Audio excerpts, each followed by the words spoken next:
Let's continue converting among percents, fractions, and decimals. So here let's change this percent into a fraction. It's a 54%. We know the word percent means out of 100, so we can write that as a fraction, 54 hundredths. And we always want to simplify our final fraction. Dividing by a common factor of 2, we get 27 fiftieths. 8% can be renamed as a fraction. We know percent means out of 100, so place it over 100. And now how are you going to simplify this fraction? How about dividing by a common factor of 4? 8 is divisible by 4 to get 2, and 100 is divisible by 4 for 25. So our fraction is 2 25ths.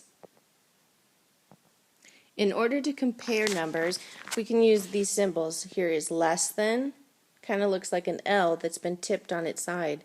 And then we have greater than, and of course equal to. So we have 5 and 8 fifteenths, and we're going to compare that to 5 and 395 thousandths.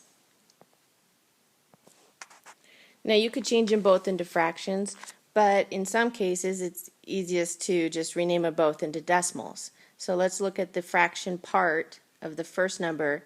Let's look at the 8 fifteenths. It's always numerator divided by denominator, so the numerator goes inside the division box, and we add a decimal and some zeros and start dividing. So I had 5 times 15 is 75, which is as close to 80 without going over. And I'm just going to stop there, and I'm just going to see if we can tell already. Yeah, we can. Even though our fraction has not been changed all the way, we can just go ahead and chop it right there. I'm not rounding or anything, I'm just chopping it off. And so then we can look, we can say, well, in the tenths place value, we can tell. We have 5 is greater than the 3. So here's our final answer.